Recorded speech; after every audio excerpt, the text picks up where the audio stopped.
नमस्कार। आज की बात में आपका स्वागत है। आज प्रधानमंत्री नरेंद्र मोदी ने महाराष्ट्र जाकर शिवाजी महाराज के चरणों में सिर रखकर माफी मांगी।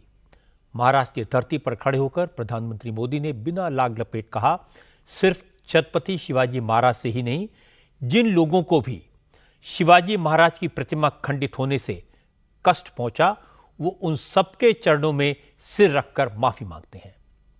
मोदी ने कहा कि छत्रपति शिवाजी महाराज उनके लिए सिर्फ प्रतापी राजा, कुशल योद्धा या मातृभूमि के रक्षक ही नहीं हैं। उनके लिए छत्रपति शिवाजी महाराज आराध्य देव हैं। क्योंकि शिवाजी महाराज की मूर्ति का टूटना महाराष्ट्र के लोगों के लिए बड़ा इमोशनल इशू है। महाविकास आघाड़ी के नेता आग में घी डालने का काम कर रहे हैं। 1 सितंबर को शरद पवार, उद्धव ठाकरे और नाना पटोले मुंबई में शिवाजी महाराज की मूर्ति के पास प्रदर्शन करने की तैयारी कर रहे थे। इससे पहले नरेंद्र मोदी ने माफी मांगकर विपक्ष की रणनीति पर पानी फेर दिया। अब महाविकास आघाड़ी के नेता क्या कह रहे हैं? उद्धव ठाकरे की शिवसेना, शरद पवार की एनसीपी और कांग्रेस ने अब चाल कैसे बदली? क्या मोदी की माफी के बाद भी महाविकास आघाड़ी का विरोध प्रदर्शन होगा? और वीर सावरकर के अपमान पर अब उद्धव ठाकरे क्या कहेंगे? क्या कांग्रेस के नेताओं से माफी की मांग करेंगे? इन सब सवालों पर चर्चा करेंगे आज की बात में। इसके अलावा मैं आपको यह भी बताऊंगा कि एकनाथ शिंदे और अजीत पवार की एनसीपी के बीच झगड़ा क्यों हुआ। अब शिंदे की पार्टी के मंत्री ने क्यों कहा कि कैबिनेट मीटिंग में अजीत पवार के बगल में बैठने के बाद उन्हें उल्टी आती है। शिवसेना और एनसीपी साथ साथ नहीं रह सकते। क्या यह महाराष्ट्र के सियासी समीकरणों में बदलाव का संकेत है? इसकी बात करेंगे। लेकिन सबसे पहले प्रधानमंत्री नरेंद्र मोदी की बात। आज प्रधानमंत्री मोदी महाराष्ट्र के पालघर में थे। सिंधुदुर्ग में छत्रपति शिवाजी महाराज की प्रतिमा गिरने के बाद यह मोदी का पहला महाराष्ट्र दौरा था। इसलिए सबकी निगाहें इस बात पर थी कि मोदी इस इशू पर क्या कहते हैं। मौका तो था 77,000 करोड़ रुपए से ज्यादा के डेवलपमेंट प्रोजेक्ट्स का इनॉग्रेशन और शिलान्यास करने का। मंच पर महाराष्ट्र के मुख्यमंत्री एकनाथ शिंदे और दोनों deputy chief minister Devendra Fadnavis और अजीत पवार भी मौजूद थे। सभी ने छत्रपति शिवाजी महाराज की प्रतिमा देकर प्रधानमंत्री का स्वागत किया। इसके बाद जब मोदी बोलने के लिए उठे तो उन्होंने सबसे पहले छत्रपति शिवाजी महाराज का ही जिक्र किया। मोदी ने कहा कि 2013 में जब उन्हें प्रधानमंत्री पद का उम्मीदवार बनाया गया था, उस वक्त वो सबसे पहले रायगढ़ गए थे। शिवाजी महाराज के किले में उनकी प्रतिमा के सामने बैठकर देश सेवा का व्रत लिया था। मोदी ने कहा कि शिवाजी महाराज उनके लिए आराध्य देव हैं, वो उन्हें भगवान मानते हैं। इसलिए सिंधुदुर्ग में जो कुछ हुआ, जिस तरह छत्रपति शिवाजी महाराज की मूर्ति खंडित हुई, उससे वो बेहद दुखी हैं और इसीलिए आज वो सबके सामने सिर झुकाकर शिवाजी महाराज के चरणों में सिर रखकर माफी मांगते हैं। जब 2013 में भारतीय जनता पार्टी ने मुझे प्रधानमंत्री पद के उम्मीदवार के रूप में निश्चित किया, तो मैंने सबसे पहला काम किया था रायगढ़ के किले पर जाकर के छत्रपति शिवाजी महाराज की समाधि के सामने बैठ करके प्रार्थना की थी। एक भक्त अपने आराध्य देव को जिस प्रकार से प्रार्थना करता है, उसे भक्ति भाव से आशीर्वाद लेकर के मैंने राष्ट्र सेवा की एक नई यात्रा का आरंभ किया था। पिछले दिनों सिंधुदुर्ग में जो हुआ, मेरे लिए, मेरे सभी साथियों के लिए छत्रपति शिवाजी महाराज ये सिर्फ नाम नहीं है। हमारे लिए छत्रपति शिवाजी महाराज ये सिर्फ राजा महाराजा राजपुरुष मात्र नहीं है, हमारे लिए छत्रपति शिवाजी महाराज आराध्य देव है।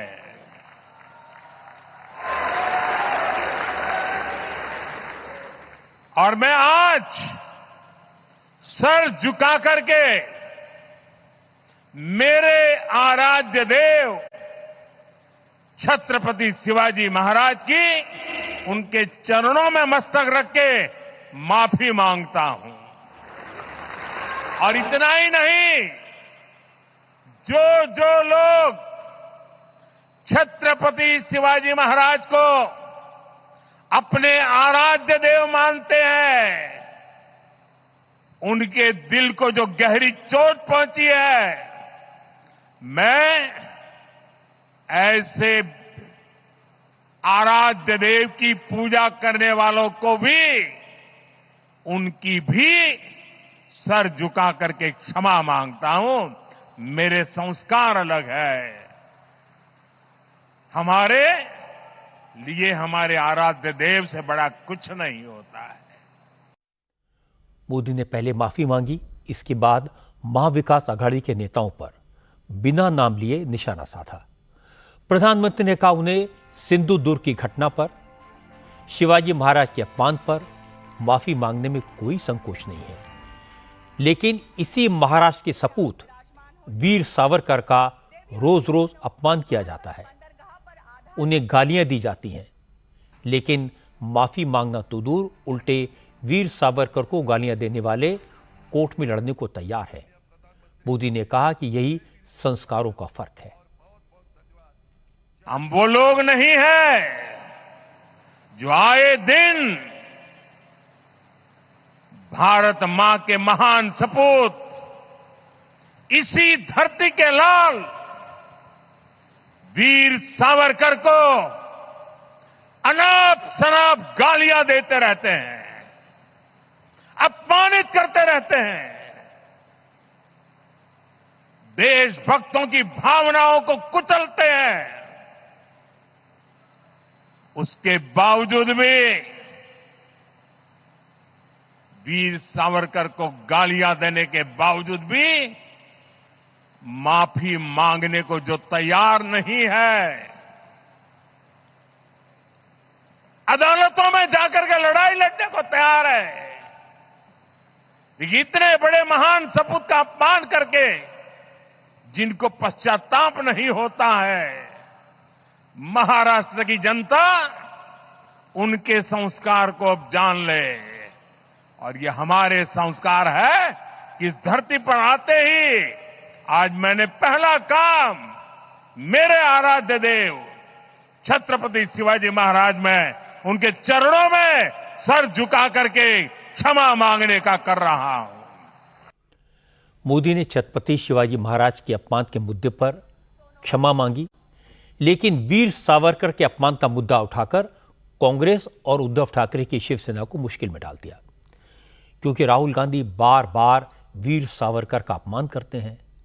उनके खिलाफ पुणे के कोर्ट में मुकदमा चल रहा है। राहुल गांधी अपने बयान पर माफी मांगकर मामला खत्म कर सकते हैं, लेकिन वो मुकदमे का सामना कर रहे हैं। वीर सावरकर बाला साहब ठाकरे के भी आदर्श थे, लेकिन सावरकर के अपमान पर उद्धव ठाकरे ने खामोशी साध ली। उनकी राजनीतिक मजबूरी है, इसीलिए मोदी ने आज ये मुद्दा उठाया। राहुल गांधी भले ही ना माने, लेकिन महाराष्ट्र कांग्रेस के नेता भी जानते हैं कि वीर सावरकर के अपमान का इशू भी महाराष्ट्र के लोगों की भावनाओं से जुड़ा है। चुनाव में इसका नुकसान हो सकता है, इसलिए इस मुद्दे पर आज सबसे पहले कांग्रेस का ही रिएक्शन आया। महाराष्ट्र के पूर्व मुख्यमंत्री पृथ्वीराज चव्हाण ने कहा, वीर सावरकर से तुलना करना भी छत्रपति शिवाजी महाराज का अपमान है, दोनों की तुलना हो ही नहीं सकती। ऐसा करके प्रधानमंत्री ने गलत किया। पृथ्वीराज चव्हाण ने कहा, सिर्फ जुबानी माफी मांगने से काम नहीं चलेगा। जिन लोगों के करप्शन की वजह से शिवाजी महाराज की मूर्ति गिरी, उनके खिलाफ एक्शन भी होना चाहिए। मोदी, एकनाथ शिंदे और देवेंद्र फडणवीस से इस्तीफा लें, तभी माफी मिल सकती है। सही रूप में अगर प्रधानमंत्री को इस घटना के बारे में माफी मांगनी थी तो उसमें कंडीशनल माफी की आवश्यकता नहीं थी। उसमें कोई अगर मगर करने की कोई जरूरत नहीं थी और उसमें भी राजनीति करने की कोई आवश्यकता नहीं थी। सावरकर जी के माफीनामे की जो बात है वो अलग अपनी जगह है, उस पर अलग तरीके से चर्चा हो सकती है। लेकिन क्या प्रधानमंत्री दो व्यक्तियों की तुलना करना चाहते हैं? मैं समझता हूं कि उनको सीधी रूप से माफी मांगी, अच्छी बात है। अपने जो घटना घटी है उसके बारे में अपने खेद प्रकट किया है, माफी मांगी है, लेकिन सिर्फ जबानी माफी मांग के काम नहीं चलेगा। जिन लोगों की वजह से आज प्रधानमंत्री को माफी मांगनी पड़ी, क्या उनका पर्दाफाश कभी होगा या नहीं होगा? किसकी जवाबदेही निश्चित करे? क्या भ्रष्टाचार नहीं हुआ है? क्या एक नौसिखिया शिल्पकार जो 24 साल का है उसने कभी भी कोई बड़ा पुतला नहीं बनाया? सिर्फ आपके करीबी उसको आपने कॉन्ट्रैक्ट दिया, ये सब बात सही है कि नईवे ने तो नहीं दिया कॉन्ट्रैक्ट, तो महाराष्ट्र सरकार ने दिया है कॉन्ट्रैक्ट। तो ये सब बातों की पूरी जांच होनी चाहिए, सब कागजात जनता के सामने आने चाहिए। वो नहीं आएंगे, मुझे पता है। इसके बाद शरद पवार के एनसीपी के नेता जयंत पाटिल ने कहा कि छत्रपति शिवाजी महाराज ने कभी भी भ्रष्टाचार और लापरवाही को माफ नहीं किया, इसलिए सिंधुदुर्ग में जो हुआ महाराष्ट्र उसे माफ नहीं करेगा। एनसीपी के नेता विद्या चव्हाण ने कहा मोदी ने महाराष्ट्र के लोगों के गुस्से से डरकर दिखावटी माफी मांगी है, इस तरह की माफी का कोई मतलब नहीं है। विद्या चव्हाण ने कहा कि पहले मोदी एनसीपी पर करप्शन का इल्जाम लगाते थे, लेकिन अनावरण के सिर्फ 8 महीने के भीतर छत्रपति शिवाजी महाराज की मूर्ति गिरने से यह साफ हो गया कि बीजेपी सबसे भ्रष्ट पार्टी है।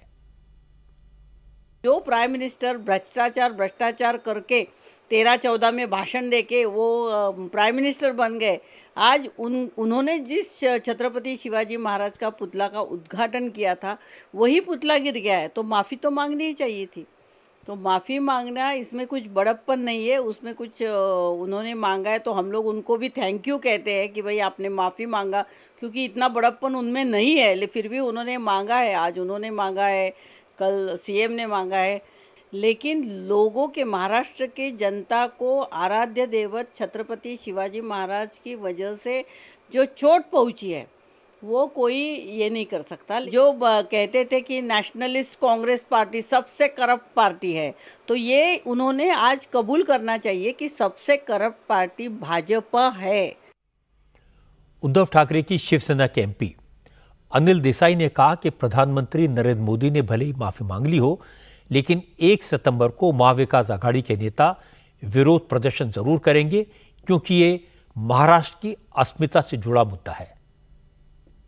माफी से बात नहीं होगी, ये करने के पीछे बहुत बड़ी साजिश कहिए या जिस तरह से बात हुई है, क्या इसके ऊपर कितना सीरियस है, कितनी गंभीरता से इस चीज को देखा।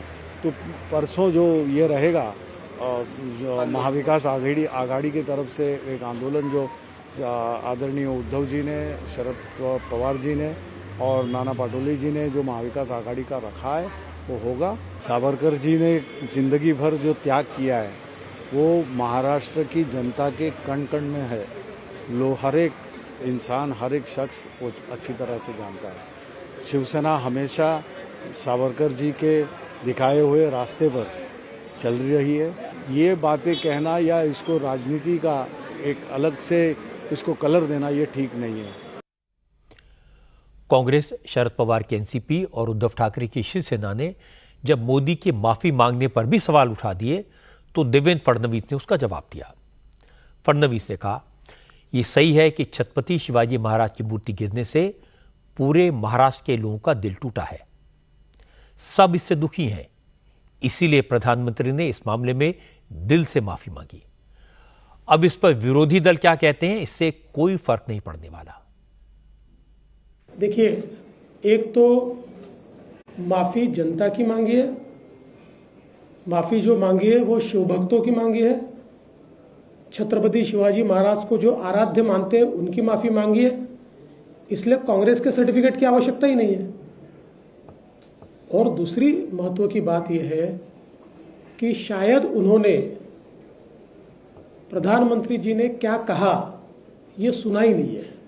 अगर वो सुनते तो शायद इस प्रकार की बात वो नहीं करते।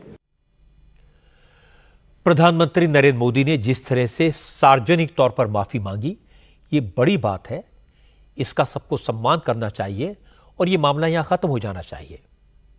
जहाँ तक एक्शन का बात है, इस मामले में एक्शन हो रहा है।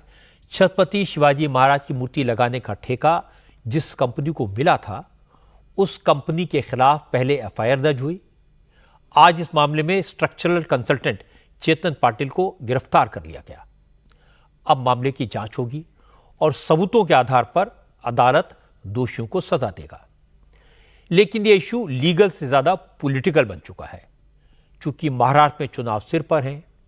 छत्रपति शिवाजी महाराज महाराष्ट्र के लोगों के लिए बहुत ही इमोशनल इशू है। उनका लोग बहुत आदर करते हैं, इसलिए महाविकास आघाड़ी के नेता इस मुद्दे पर बीजेपी को घेरने की कोशिश कर रहे हैं। हालांकि हकीकत यह है कि नेवी डे के मौके पर इस मूर्ति का अनावरण किया गया था। मूर्ति नेवी की देखरेख में बनी थी, इसलिए इसमें पार्टी पॉलिटिक्स की गुंजाइश बहुत कम थी। लेकिन चूंकि मूर्ति का अनावरण प्रधानमंत्री मोदी ने किया था, इसलिए उद्धव ठाकरे, शरद पवार और नाना पटोले जैसे नेताओं को मौका मिला। लेकिन मोदी ने आज जिस अंदाज में पूरी विनम्रता के साथ सिर्फ छत्रपति शिवाजी महाराज से ही नहीं, महाराष्ट्र के लोगों से भी माफी मांगी, उससे मां विकास आघाड़ी के नेताओं को बड़ा झटका लगा होगा। हालांकि वो इस मुद्दे को छोड़ेंगे नहीं, प्रोटेस्ट करेंगे। एकनाथ शिंदे, देवेंद्र फडणवीस के इस्तीफे की मांग करेंगे, क्योंकि मां विकास आघाड़ी के नेता चाहते हैं किसी तरह से छत्रपति शिवाजी महाराज के अपमान का मुद्दा चुनाव तक बना रहे, गर्म रहे। महाराष्ट्र में महायुति के लिए एक और बड़ी प्रॉब्लम है। एकनाथ शिंदे की शिवसेना और अजित पवार के एनसीपी के बीच जो झगड़ा चल रहा है, वो अब धीरे धीरे खुलकर सामने आने लगा है। एकनाथ शिंदे की शिवसेना के नेता और महाराष्ट्र के हेल्थ मिनिस्टर तानाजी सावंत ने एक सार्वजनिक कार्यक्रम में अजित पवार पर डायरेक्ट अटैक किया। तानाजी सावंत ने कहा वो पक्के शिव सैनिक हैं, एनसीपी और कांग्रेस से उनकी कभी नहीं बनी, कभी तालमेल नहीं बैठा।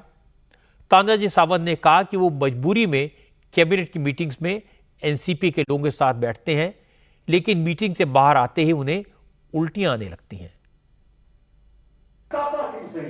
मैं कट्टर शिव सैनिक हूं। जो भी कट्टर शिव सैनिक हैं, वो कभी भी कांग्रेस और एनसीपी के साथ नहीं बैठ सकता। शुरू से लेकर आज तक साथ बैठने से ही जैसे एलर्जी सी तबीयत सी खराब होने लगती है। शुरू से बर्दाश्त नहीं कर पाते, क्योंकि हम दोनों के विचार बिल्कुल अलग हैं, इसमें कोई शक नहीं है। आज भी जब कैबिनेट मीटिंग में शामिल होता हूं तो बाहर आने पर मुझे उल्टियां होती हैं। ये हकीकत है, क्योंकि विचार एक दिन में अचानक कभी नहीं बदल सकते। ऐसा नहीं कि हमेशा अलग रहे और अचानक कहें कि सब कुछ भूल जाओ और चलो साथ मिलकर काम करते हैं। ऐसा नहीं हो सकता है, ये सच्चाई है। तानाजी सावंत ने जो बात कही वो अजित पवार की एनसीपी के नेताओं के दिल पर लगी।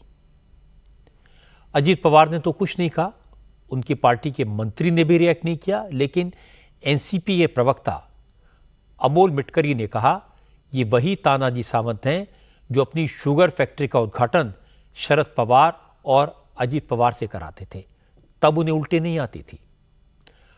अमोल मिटकरी ने कहा कि एकनाथ शिंदे को अपनी पार्टी के नेता को समझाना चाहिए, वो महायुति में जहर न घोलें, वरना महायुति की एकता का ठेका सिर्फ एनसीपी ने नहीं लिया है। तानाजी सावंत ऐसे शख्स हैं जिन पर शोध करने की जरूरत है। अगर एनसीपी से पैर सटाकर बैठने में उनके पेट में दर्द होता है, तो तानाजी ने अपनी शुगर फैक्ट्री के उद्घाटन के लिए शरद पवार को क्यों बुलाया था? अजीत दादा और पवार साहब के साथ उस वक्त तानाजी का कैसे जमा? यानी जब अपना चीनी कारखाना उद्घाटन करना है तो पवार साहब चाहिए, और फिर अपने मतदार संघ में लोगों से झूठ बोलना कि एनसीपी से नहीं जमती। स्वास्थ्य मंत्री कभी कभी कितना झूठ बोलते हैं। अगर सामान्य विधायक बोलता तो समझ सकते थे, लेकिन एक मंत्री एनसीपी के नेताओं के बारे में ऐसा बोलता है तो मुख्यमंत्री अपने मंत्री को जरा समझाएं कि तानाजी सावंत ऐसे बयान देकर महायुति में जहर घोलने का पाप न करें। ये ऐसे पांचवें शख्स हैं जो एनसीपी नेताओं के बारे में ऐसा बोल रहे हैं। पहले नीतीश राणे, फिर नीलेश राणे, सदाभाऊ खोत और अब तानाजी सावंत। अगर ये लोग इसी तरह से फालतू बयान देते रहेंगे तो हम भी इन्हें जवाब देते रहेंगे। महायुति के गठबंधन धर्म का पालन करने का ठेका सिर्फ हमने नहीं ले रखा। इसके बाद अजित पवार की पार्टी के दूसरे प्रवक्ता उमेश पाटिल ने कहा कि तानाजी ने जो बात कही उससे एनसीपी के हर कार्यकर्ता के दिल को चोट पहुंची है। एक एक कार्यकर्ता के मन में यही बात है कि या तो मुख्यमंत्री एकनाथ शिंदे तानाजी सावंत को मंत्रिमंडल से बाहर निकालें, वरना एनसीपी सरकार से अलग होने को तैयार है। तानाजी सावंत महाराष्ट्र में हेल्थ मिनिस्टर है और शिवसेना गुट से एकनाथ शिंदे जी के साथ वो आज मंत्री है। मंत्रिमंडल के एक सहकारी होने के बावजूद उन्होंने जिस तरह का बयान दिया है उस बयान की वजह से राष्ट्रवादी कांग्रेस पार्टी का कार्यकर्ता बहुत ही नाराज है और कार्यकर्ताओं के मन में इस तरह की भावना है कि ऐसे लाचार होकर सत्ते में बैठने से अच्छा है कि सत्ता से बाहर निकलो। हम कोई लाचार नहीं है, अजीत दादा हो या हमारे पार्टी के नेता हो इतने छोटे नहीं है कि तानाजी सावंत जैसे लोग जो है इस तरह से बयानबाजी करते रहे और फिर भी हम चुप बैठे। ऐसा हो ही नहीं सकता है। इसलिए मेरा मुख्यमंत्री से अपील है, एक तो तानाजी सावंत को मंत्रिमंडल में रखिए, नहीं तो हमें छोड़ दीजिए, हम निकलते हैं बाहर। शरद पवार के एनसीपी ने तानाजी सावंत के बयान को नया एंगल दे दिया।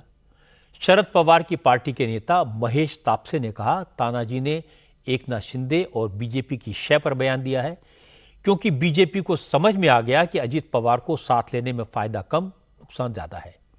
इसीलिए अजित पवार को अपमानित करने की कोशिश की जा रही है।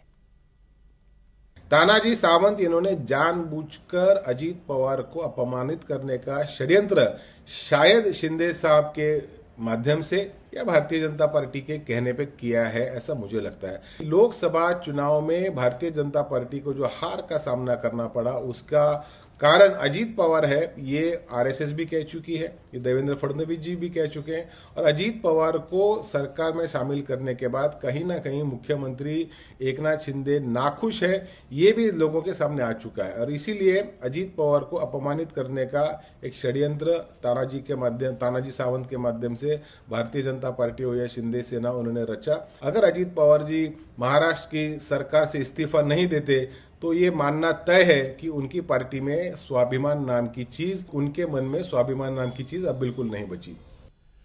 हालांकि एकनाथ शिंदे की शिवसेना ने तानाजी सावंत के बयान से किनारा कर लिया। एकनाथ शिंदे गुट के नेता और महाराष्ट्र सरकार में मंत्री शंभू राजे देसाई ने कहा कि तानाजी ने जो कुछ कहा वो उनका निजी बयान है, पार्टी उनके बयान से सहमत नहीं है। ये माननीय हमारे सहकारी मंत्री डॉक्टर तानाजी सावंत साहब का व्यक्तिगत बयान है। इस बयान से शिवसेना पक्ष सहमत नहीं है, वो उनका व्यक्तिगत स्टेटमेंट है। और मैं यही कहता हूँ कि महाराष्ट्र में शिवसेना, भारतीय जनता पक्ष और राष्ट्रवादी कांग्रेस पक्ष, ये तीनों पक्ष हमारे जो नेता है माननीय शिंदे साहब, माननीय फडणवीस साहब और माननीय अजीत दादा, ये तीनों हाथ में हाथ डाल के काम कर रहे हैं। ये तीनों का एक विचार है। ऐसे एक मंत्री के व्यक्तिगत स्टेटमेंट से महायुति में कोई वितुष्ट नहीं आने वाला है। डॉक्टर तानाजी सावंत साहब के स्टेटमेंट के बारे में हम लोग माननीय मुख्यमंत्री महोदय से चर्चा करेंगे और जरूर इसमें समन्वय निकालने का काम माननीय मुख्यमंत्री करेंगे। इस मामले में नोट करने वाली बात यह है कि तानाजी सावंत ने बयान दिया, अजीत पवार की पार्टी ने एतराज जताया, शरद पवार की एनसीपी ने चिंगारी को हवा देने की कोशिश की और एकनाथ शिंदे की शिवसेना ने तानाजी सावंत के बयान से पल्ला झाड़ दिया। लेकिन न उद्धव ठाकरे की शिवसेना का कोई नेता बोला, न बीजेपी ने रिएक्ट किया। इसकी वजह साफ है, एकनाथ शिंदे की पार्टी के नेताओं को लगता है कि लोकसभा चुनाव में अजीत पवार की पार्टी का साथ देने से नुकसान हुआ। इसका फायदा उद्धव ठाकरे के गुट को हुआ। इसलिए महायुति में भले ही तीनों पार्टियां एकजुट हों, लेकिन ग्राउंड लेवल पर एकनाथ शिंदे और अजीत पवार दोनों की पार्टियों के कार्यकर्ता साथ साथ काम करने को तैयार नहीं है। क्योंकि अजीत पवार के रुख में भी बार बार बदलाव दिखाई दे रहा है, इसलिए बीजेपी के नेता भी इस पचड़े में फंसना नहीं चाहते। चुनाव में अभी 3 महीने का वक्त है और चुनाव तक कौन कहां होगा, कौन सा ऊंट किस करवट बैठेगा, ये फिलहाल कहना बहुत मुश्किल है। अब बात करते हैं झारखंड की राजनीति की। झारखंड के पूर्व मुख्यमंत्री चंपाई सोरेन आज फॉर्मली बीजेपी में शामिल हो गए। रांची के शाखा मैदान में हुए एक बड़े प्रोग्राम में झारखंड बीजेपी के अध्यक्ष बाबूलाल मरांडी ने चंपाई सोरेन और उनके बेटे बाबूलाल सोरेन को बीजेपी की मेंबरशिप दी। इस मौके पर केंद्रीय कृषि मंत्री शिवराज सिंह चौहान, असम के मुख्यमंत्री हिमंता बिस्वा शर्मा, झारखंड के पूर्व मुख्यमंत्री अर्जुन मुंडा समेत झारखंड बीजेपी के तमाम बड़े नेता मौजूद थे। चंपाई झारखंड मुक्ति मोर्चे के फाउंडर मेंबर्स में से एक थे। उन्हें शिबू सोरेन का सबसे करीबी माना जाता था। वो शिबू सोरेन और हेमंत सोरेन की सभी सरकारों में मंत्री रहे। झारखंड के कोल्हान इलाके में चंपाई सोरेन की अच्छी खासी पकड़ मानी जाती है। इसीलिए चुनाव से पहले चंपाई सोरेन के आने से बीजेपी के नेता उत्साहित हैं। हालांकि आज बीजेपी ज्वाइन करते वक्त चंपाई इमोशनल हो गए। उन्होंने कहा जिस पार्टी में उनकी पूरी जिंदगी गुजरी उसे छोड़ना बहुत मुश्किल था, लेकिन हेमंत सोरेन जिस तरह कार्यकर्ताओं नेताओं की आवाज़ को अनसुना कर रहे थे, उनका अपमान कर रहे थे, ऐसे में वहां रहना भी नामुमकिन था। पहले उन्होंने संन्यास लेने का फैसला किया, लेकिन जब हेमंत सोरेन ने उनकी जासूसी करवाई तो उन्होंने जवाब देने का फैसला किया। चंपाई ने कहा कि झारखंड में आदिवासियों की संस्कृति खतरे में है, बांग्लादेश से आए घुसपैठियों का कब्जा है। आदिवासियों की कोई मदद कर सकता है तो वो प्रधानमंत्री नरेंद्र मोदी हैं। इसलिए उन्होंने बीजेपी का दामन थाम लिया।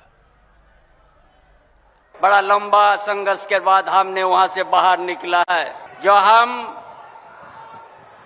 बहुत अपमान महसूस किया तो हम संन्यास लेने के लिए हम फैसला किया था। हम कभी नहीं सोचा था कि मेरा भी पीछे में कोई जासूसी लगाएंगे। उस समय हम सोचा जो आदमी झारखंड आंदोलन के लिए संघर्ष किया है, अपना परिवार को छोड़ करके उस आदमी के ऊपर में आज जासूसी, उस दिन से और हम मजबूती के साथ हम कहा कि हम अब झारखंड में हम कोई भी दल में हम जाएंगे और जनता का सेवा करेंगे। संताल परगना में इतना बांग्लादेशी घुसपैठ एक एक गांव को उजाड़ के रख दिया है। भाई नरेंद्र मोदी जी और देश का गृह मंत्री माननीय अमित शाह जी, उनका पर विश्वास मेरा जाग गया। अगर संताल परगना को बचाना है, आदिवासी का अस्तित्व को बचाना है, एक ही राजनीतिक दल है, वो भारतीय जनता पार्टी में खड़ा होके आप उसको मुकाबला कर सकते हैं। चंपाई के बाद हिमंता बिस्वा शर्मा बोले। हिमंता ने भी चंपाई की जासूसी को इशू बनाया। उन्होंने कहा कि हेमंत सोरेन ने अपने पिता के सबसे पुराने साथी को भी नहीं छोड़ा, उनकी जासूसी कराई। झारखंड पुलिस ने सफाई देकर और किरकिरी करा दी। हिमंता ने कहा कि उनके पास जासूसी के पूरे सबूत हैं। झारखंड में जब बीजेपी की सरकार बनेगी तो पुलिस अफसरों और हेमंत सोरेन को इसका हिसाब देना पड़ेगा।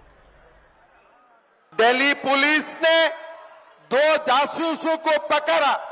हेमंत सोरेन जी ने बोला कि नहीं हम सिक्योरिटी देने के लिए भेजा था। भैया अगर सिक्योरिटी देने के लिए आप 2 पुलिस को भेजा था तो पुलिस का हाथ में बंदूक क्यों नहीं थे, आर्म्स क्यों नहीं थे? अगर हमारे रक्षा के लिए आपने किसी को भेजा था तो हमको बोलने में क्या तकलीफ था?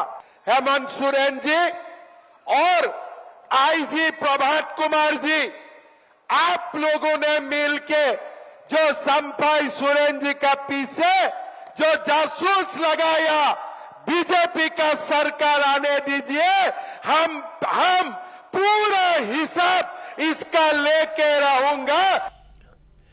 शिवराज सिंह चौहान ने भी चंपाई सोरेन की जमकर तारीफ की। उन्होंने कहा कि हेमंत सोरेन ने टाइगर को छेड़ा है, उनका अपमान किया है। अब चंपाई की आंधी हेमंत सरकार को बहा ले जाएगी। शिवराज ने कहा कि चंपाई को इसलिए मुख्यमंत्री की कुर्सी से हटाया गया क्योंकि उन्होंने भ्रष्टाचार करने वालों पर नकेल कसती थी। ये चंपाई नहीं है, ये आंधी है जो जनता की सेवा के लिए तो गांधी है, लेकिन सुन ले अपमान करने वालों, जिस चंपई सोरेन ने बागवान की तरह झारखंड मुक्ति मोर्चा को सींचा, उन्हीं को अपमानित किया। एक परिवार की पार्टी ने, अब झारखंड मुक्ति मोर्चा सबका नहीं रहा, अब तो पति और पत्नी की पार्टी बन गई है, जहां कार्यकर्ताओं की कोई कदर नहीं है। चंपई जी का दोष क्या था? जब ये मुख्यमंत्री थे, इन्होंने जनता की ईमानदारी से सेवा की, इन्होंने दलालों को रोका, जो सारे चोर उचक के एक हो गए, चंपई उनकी आंखों का कांटा बन गए और इसलिए अपमानित करके मुख्यमंत्री पद से हटाने का काम बात नहीं की। लेकिन चंपई जी तो चंपई है, टाइगर। उन्होंने कह दिया, देखो भाई, हम किसी को छेड़ेंगे नहीं, लेकिन किसी ने हमें छेड़ा तो उसे हम छोड़ेंगे नहीं। चंपाई सोरेन जब बीजेपी की सदस्यता ले रहे थे, उसी वक्त हेमंत सोरेन ने चंपाई सोरेन की जगह रामदास सोरेन को मंत्रिमंडल में शामिल करने का ऐलान किया। आज रामदास सोरेन ने कैबिनेट मंत्री के तौर पर शपथ ले ली। इसके बाद हेमंत सोरेन की वाइफ कल्पना सोरेन ने कहा कि बीजेपी आदिवासियों से नफरत करती है, इसलिए 5 साल से लगातार हेमंत सोरेन की सरकार को गिराने की कोशिश कर रही है, लेकिन नाकाम रही। तो अब चुनाव से पहले पार्टी को तोड़ने की कोशिश हो रही है। कल्पना सोरेन ने कहा कि चुनाव से पहले जो नेता पार्टी छोड़कर जाते हैं, उनका क्या मकसद होता है, ये जनता अच्छी तरह समझती है। इसलिए कौन क्या इल्जाम लगा रहा है, इसका कोई असर नहीं होगा। जब से ये सरकार बनी है, तब से हमारे विपक्ष वालों ने हमेशा झारखंडी सरकार को हिलाने का प्रयास किया है और आखिर तक आप देख सकते हैं तो इनकी मंशा बहुत जग जाहिर है कि जब से ये सरकार बनी है, महागठबंधन की हेमंत जी की अगुवाई में सरकार बनी है, इन लोगों को रास नहीं आ रहा है। लेकिन अब चुनाव करते करते हमने बहुत उतार चढ़ाव देखे हैं ये 5 साल में, और अब चुनाव आने वाला है, जनता सब देख रही है और जनता को सब पता है कि इस बार किसको चुनना है। चंपाई सोरेन का जेएमएम छोड़कर बीजेपी में शामिल होना बड़ी बात है, इसे समझने की जरूरत है। 2019 के इलेक्शन में जेएमएम को संथाल परगना और कोल्हान रीजन में अच्छी सफलता मिली थी, इसीलिए हेमंत सोरेन मुख्यमंत्री बन पाए। संथाल रीजन में शिबू सोरेन के परिवार का बड़ा दबदबा है। इस रीजन में आदिवासियों की आबादी 28% है, लेकिन अब शिबू सोरेन बीमार हैं, सक्रिय राजनीति से दूर हैं। हेमंत सोरेन की भाभी सीता सोरेन पहले ही बीजेपी में शामिल हो चुकी हैं, इसलिए संथाल रीजन में हेमंत सोरेन को काफी स्ट्रगल करनी पड़ेगी। दूसरी तरफ कोल्हान रीजन में 42% आदिवासी हैं। इस इलाके में असेंबली की 14 सीटें हैं। इस इलाके के टाइगर चंपाई सोरेन हैं, जो अब बीजेपी के साथ हैं। संथाल परगना और कोल्हान रीजन में जेएमएम के कमजोर होने का पूरा फायदा बीजेपी को मिल सकता है, और अगर इन दोनों आदिवासी बहुल इलाकों में बीजेपी ने अच्छा प्रदर्शन किया तो झारखंड के राजनीतिक समीकरण बदल जाएंगे। इसीलिए बीजेपी ने चंपाई सोरेन को गाजे बाजे के साथ पार्टी में शामिल करवाया, और इसमें असम के मुख्यमंत्री हिमंता बिस्वा शर्मा का बड़ा रोल है। हालांकि हिमंता जब रांची में चंपाई सोरेन को पार्टी में शामिल करवा रहे थे, उस वक्त उनके राज्य असम से बड़ी खबर आई। असम की विधानसभा में हर शुक्रवार को जुमे की नमाज के लिए 2 घंटे का ब्रेक दिया जाता था, अब उसे खत्म कर दिया गया है। अब जुमे की नमाज के लिए असेंबली की कार्रवाई को रोका नहीं जाएगा।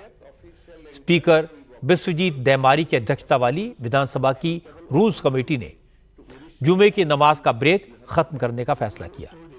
आज शुक्रवार है और पुराने नियम के मुताबिक आज जुमे की नमाज के लिए दोपहर में विधानसभा की कार्रवाई में 2 घंटे का ब्रेक दिया गया, लेकिन कहा गया कि यह आखिरी मौका था, आगे से ऐसा नहीं होगा। हिमंता बिस्वा शर्मा ने कहा 2 घंटे का ब्रेक खत्म करके असम विधानसभा ने शानदार फैसला लिया है। हिमंता ने कहा कि आज असम को अंग्रेजी हुकूमत के एक और नियम से आजादी मिल गई, इससे विधानसभा की प्रोडक्टिविटी बढ़ जाएगी। आज हमारे विधायक लोगों ने निर्णय किया कि हम विधानसभा में आता हूं काम करने के लिए, हमको प्रोडक्टिविटी चाहिए, तो इसीलिए हमें शुक्रवार का दिन भी हम लोग विधानसभा करेगा, नॉन स्टॉप हम लोग विधानसभा करेगा। 2 घंटा का हमें छुट्टी नहीं चाहिए। जिसको नमाज पढ़ना है जरूर वो अपना नमाज अदा करेगा, उसमें कोई आपत्ति नहीं है। लेकिन जो 2 घंटा वाला छुट्टी थे वो अभी से आगे नहीं होगा। हमारे जो असेंबली है उसका जो रूल कमेटी है उसमें अल्पसंख्यक मेंबर्स भी है। सबने ये डिसाइड किया है, सबने ये निर्णय लिया है। ये मेरा निर्णय नहीं है, ये विधानसभा का निर्णय है। लेकिन बदरुद्दीन अजमल की पार्टी ने स्पीकर के फैसले का तीखा विरोध किया। एआईयूडीएफ के विधायक रफीकुल इस्लाम ने कहा कि हिमंता सिर्फ मुसलमानों को किसी भी हद तक जाकर परेशान करना चाहते हैं और ये ठीक नहीं है।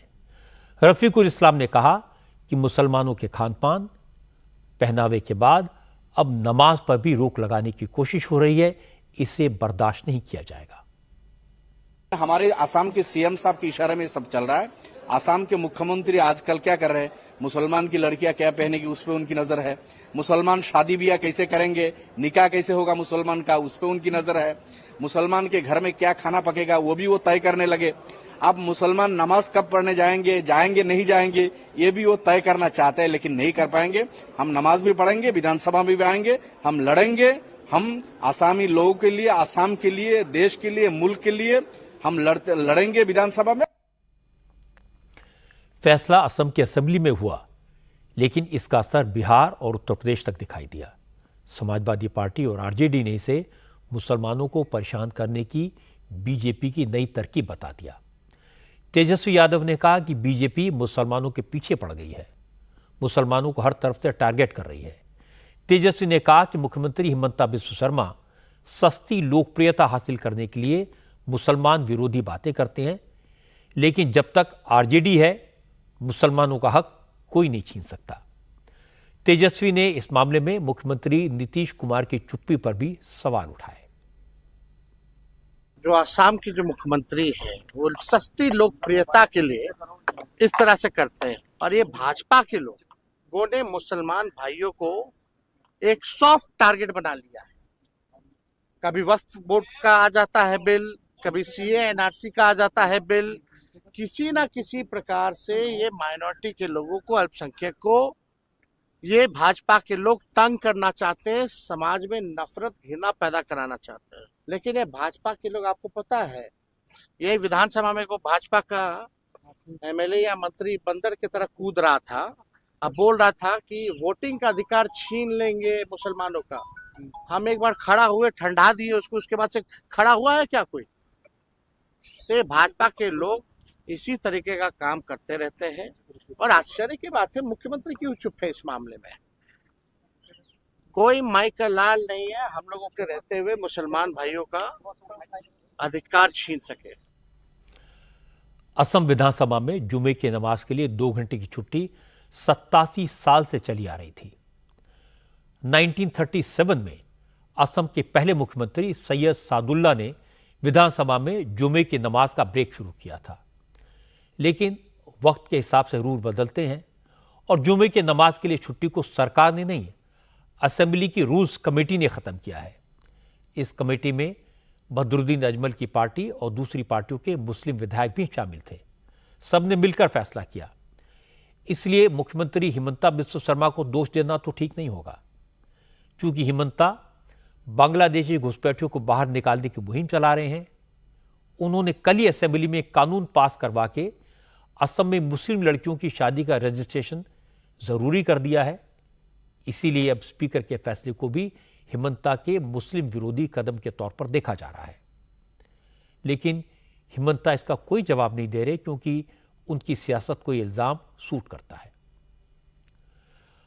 आगे बढ़ने से पहले आपको बता दूं कि इस बार आपकी अदालत में मेरी मेहमान है हर जगह चर्चा में रहने वाली कंगना रनौत। कंगना रनौत से फिल्म वाले पूछते हैं, आप हमारे पीछे क्यों पड़ी हैं, हम आपके हैं कौन? वो राजनीति में आई तो लोग कहने लगे हमारे अंगने में तुम्हारा क्या काम है। सबसे ज्यादा कंट्रोवर्सी हुई किसान आंदोलन को लेकर। विवाद हुआ कंगना के उस बयान पर जहां उन्होंने कहा फार्मर प्रोटेस्ट में किसानों के आंदोलन में लाशें लटकी हुई थी, वहां पर रेप हुए। मैंने इस मामले में कंगना से सफाई मांगी। उनके जवाब की एक झलक आपको सुना देता हूं। मैंने कहा था कि जहां पे किसान आंदोलन हुए, उस जगह पे जहां किसान आंदोलन हुए, वहां पे जो है लाशें लटकी, वहां पे खून हुए हैं। वो मेरे पास पूरी कवरेज है, मैं दिखा सकती हूँ।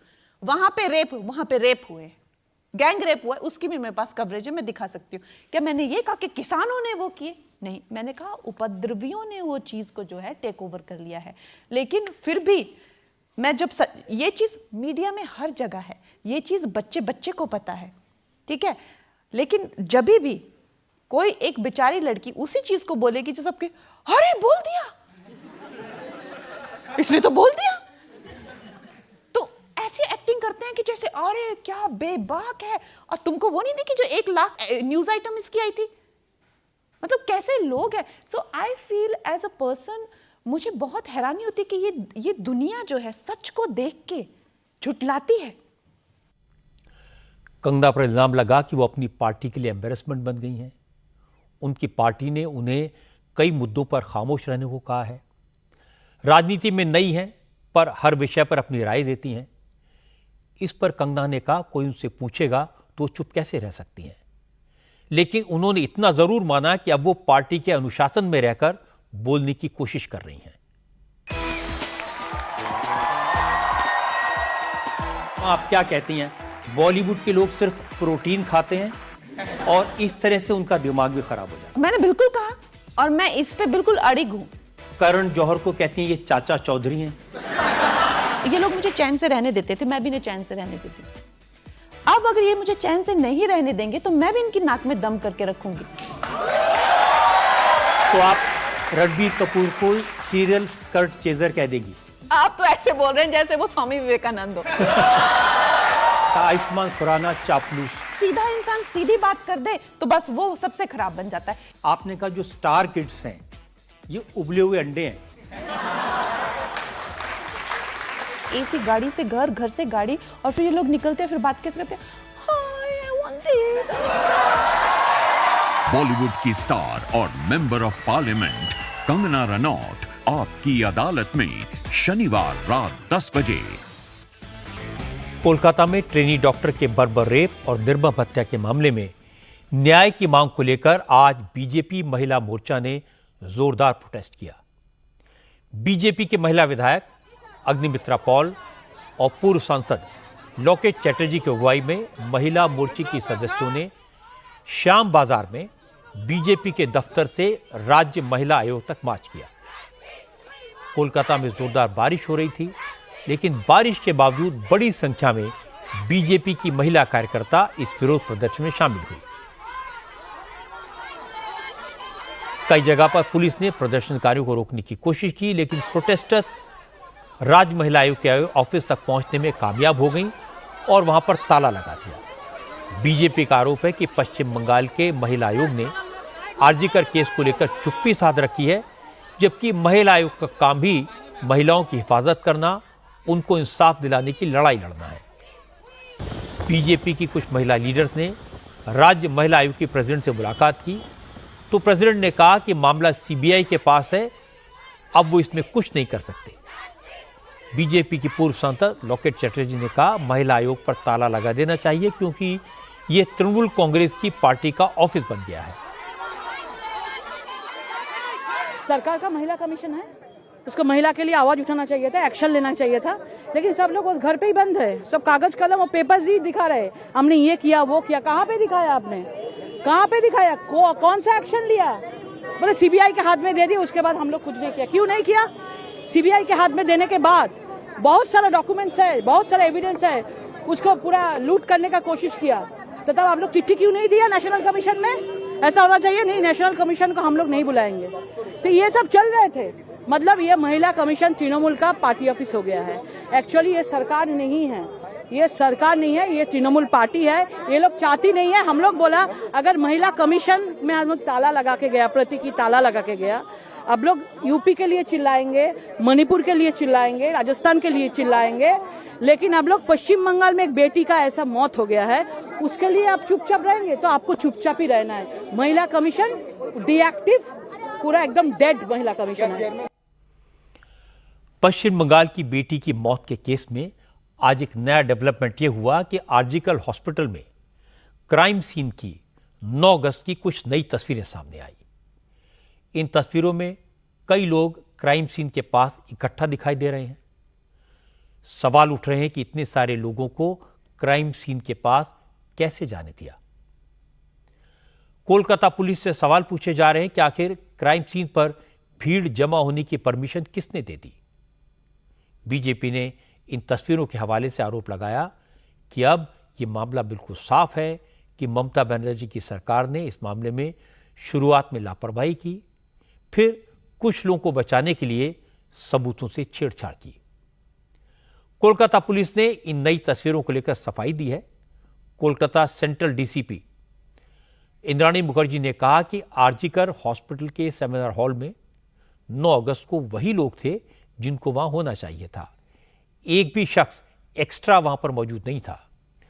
इंद्राणी मुखर्जी ने तस्वीर में दिख रहे एक एक शख्स के बारे में बताया कि वो वहां क्यों मौजूद था।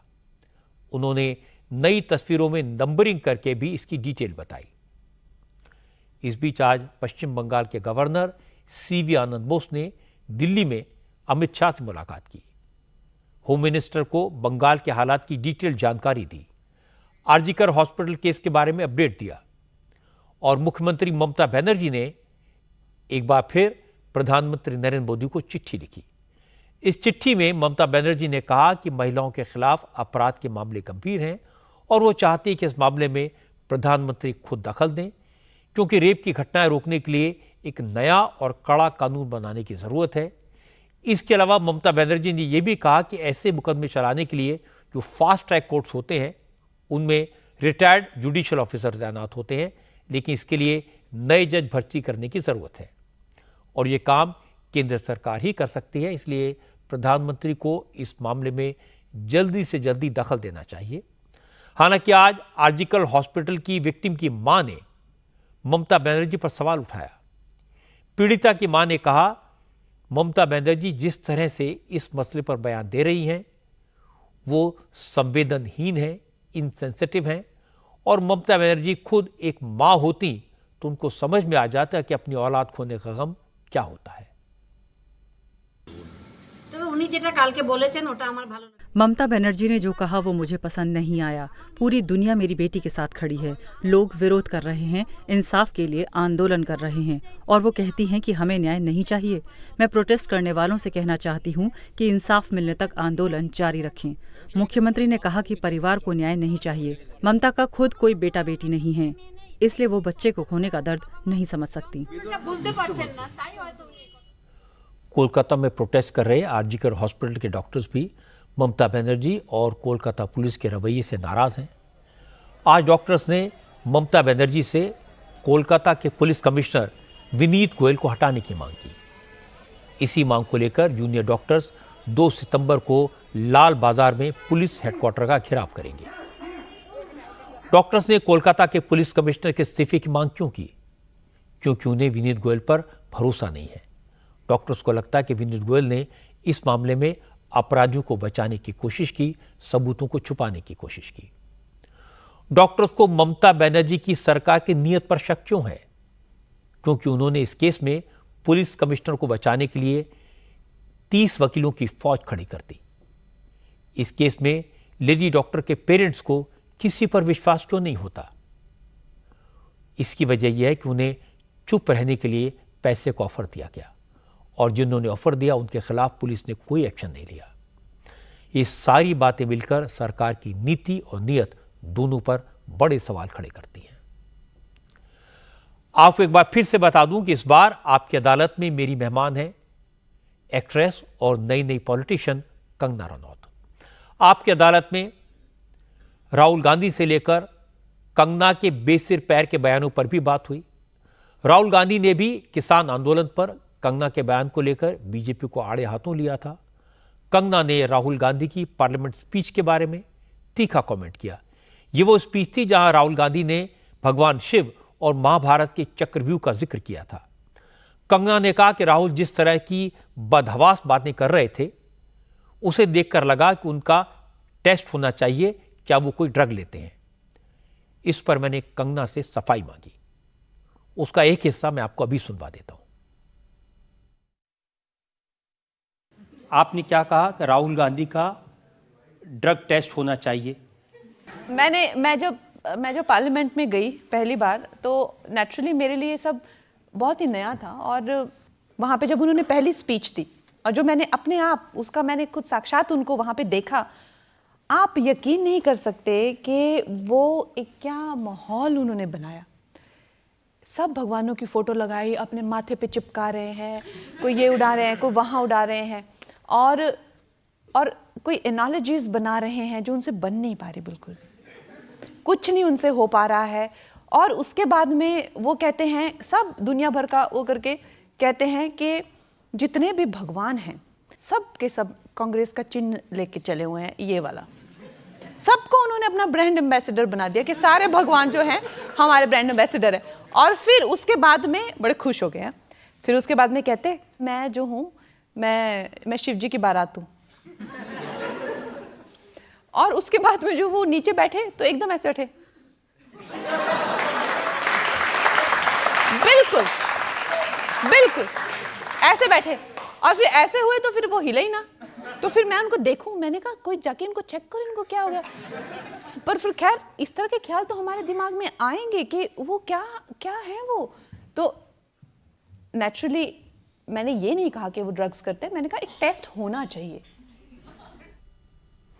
कंगना रनौत का दूसरा नाम कंट्रोवर्सी है। राहुल गांधी हो, उद्धव ठाकरे हो, फिल्म इंडस्ट्री हो, राजनीति हो, कंट्रोवर्सीज मैग्नेट की तरह कंगना रनौत का पीछा करती हैं। आपकी अदालत में ऐसी हर कंट्रोवर्सी पर बात हुई। ये पूरा शो आप देख सकेंगे कल रात 10 बजे। फिल्म इंडस्ट्री की सुपरस्टार एक्ट्रेस और अब पार्लियामेंट मेंबर कंगना रनौत। लेकिन मेरी भी तो आप बात सुनिए ना। सुनाइए चलिए। सर देखिए, आप ना मेरी चीजों को ना अच्छे से पेश नहीं कर रहे हैं। बहुत गलत इल्जाम ये मुझ पे लग रहे हैं। मैं नहीं जहाँ किसान आंदोलन हो रहा था वहाँ ये अभी सर नहीं, आप उनको डिफेंड कर रहे हैं। आप देखो ये माय गॉड कितनी बड़ी साजिश का मैं शिकार हो रही हूँ यहाँ पे। वही हिसाब है कि हमें तो अपनों ने लूटा, गैरों में कहाँ दम था, मेरी किश्ती वहां डूबी जहाँ। बॉलीवुड की स्टार और member of parliament Kangana Ranaut आपकी अदालत में शनिवार रात 10 बजे। मैंने आपको बताया कि इस बार आपकी अदालत में मेरी मेहमान है कंगना रनौत। राइटर हैं, प्रोड्यूसर हैं, डायरेक्टर हैं, जबरदस्त एक्ट्रेस हैं और अब पार्लियामेंट की मेंबर भी हैं। जब से राजनीति में आई हैं लगातार कांग्रेस के निशाने पर रहती हैं। लोकसभा चुनाव के दौरान आपको याद होगा कांग्रेस की एक प्रवक्ता की इंस्टाग्राम अकाउंट से कंगना की एक तस्वीर लगाकर लिखा गया था, क्या भाव चल रहा है मंडी में, कोई बताएगा।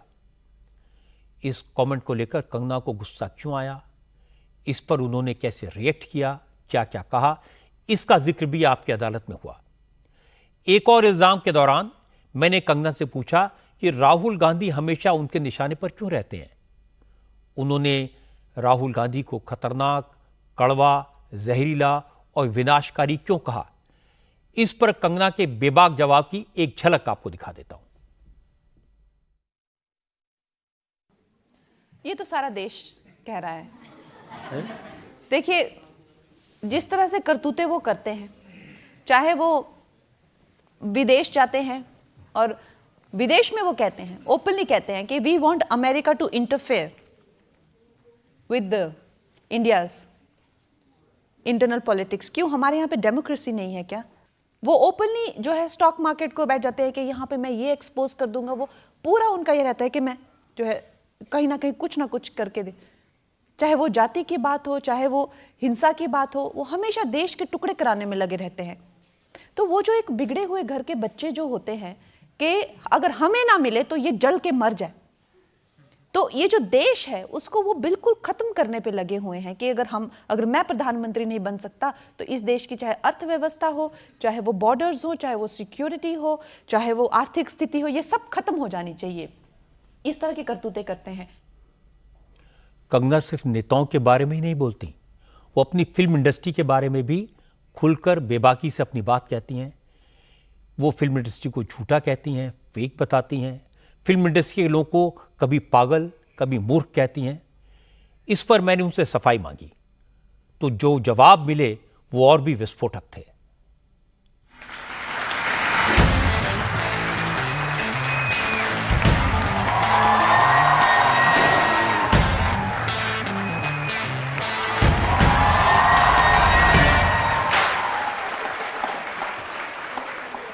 अब अगर वो घर जाके टॉम एंड जेरी देखते होंगे तो उनको कैसे समझ आएगी। इस महान इंडस्ट्री में, पुण्य पवित्र इंडस्ट्री में किसी से प्रॉब्लम नहीं है, सिर्फ मैं ही एक प्रॉब्लम हूँ। मैंने देखा कि वहाँ पे लोगों को दिहाड़ियाँ भी दी जा रही है और लोगों को आसमानी बिरयानी भी खिलाई जा रही है। सबको चूल्हे पर चढ़ाया ही जाता है, हर युग में चढ़ाया जाता है। आप चढ़ा लीजिए मुझे, मैं तैयार हूँ। हम लोग तो गांव से हैं, हम लोग ठेठ हैं बिल्कुल। जैसे बात करेंगे वैसे जवाब मिलेगा। मैं कभी पंगा नहीं लेती, कभी भी मैं किसी से पंगा नहीं लेती। पहला पंगा मेरे साथ लिया जाता है लेकिन उसको खत्म नहीं करती।